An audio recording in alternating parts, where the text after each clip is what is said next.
नमस्कार। हरियाणा और जम्मू कश्मीर की 90 विधानसभा सीटों पर वोटिंग पूरी तरह से 5 तारीख को खत्म हो गई। वोटों की गिनती 8 अक्टूबर को होगी। उससे पहले एग्जिट पोल और उसके आधार पर पोल और पोस्ट दोनों राज्यों में सरकार बनाने के लिए 46 सीटें जरूरी हैं। जम्मू कश्मीर और हरियाणा में दोनों जगह 90 विधानसभा सीटें और 90 विधानसभा सीटों के हिसाब से सरकार बनाने के लिए 46 सीटें चाहिए। पोल ऑफ पोल्स में यही पता चलता है कि किसकी सरकार बन रही है और पोल ऑफ पोल्स में पूरी तरह से अनुमान लगाया जा सकता है।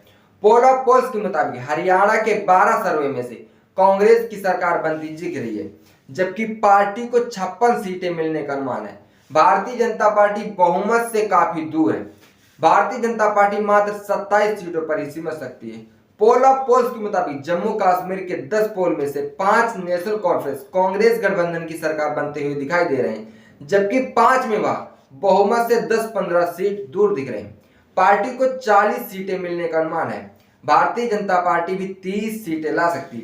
पीडीपी और अन्य को 10-10 सीटें आ सकती हैं। ओपिनियन पोल और एग्जिट पोल चुनावी सर्वे हैं। ओपिनियन पोल को चुनाव से पहले किया जाता है। इसके नतीजे भी चुनाव से पहले 2-3 दिन पहले जारी हो जाते हैं, जिस दिन वोटिंग खत्म होती है। इसमें सभी लोगों को शामिल किया जाता है। मतलब जरूरी नहीं कि सर्वे के सवालों का जवाब देने वाला मतदाता ही हो। इस सर्वे में अलग अलग मुद्दों के आधार पर जनता के मूड का अनुमान लगाया जाता है। यह पता किया जाता है कि यहाँ पर किस मुद्दे पर वोट डला है। एग्जिट पोल चुनाव के दौरान किया जाता है। इसके नतीजे सभी फेज के मतदान खत्म होने के बाद जारी किए जाते हैं। एग्जिट पोल एजेंसियों के अधिकारी वोटिंग के लिए मतदान केंद्रों पर मौजूद होते हैं। वे मतदान करने के बाद वोटर से चुनाव से जुड़े सवाल पूछते हैं, जिससे वहां की हवा का रुख पूरी तरह से भापा जा सके। वोटर्स के जवाब के आधार पर रिपोर्ट बनाई जाती है। रिपोर्ट का आकलन किया जाता है, जिससे पता चले कि वोटर्स का रुझान किस तरफ सबसे ज्यादा है। इसके बाद नतीजों का अनुमान लगाए जाने के बाद उसको एग्जिट पोल के रूप में न्यूज चैनलों पर दर्शाया जाता है।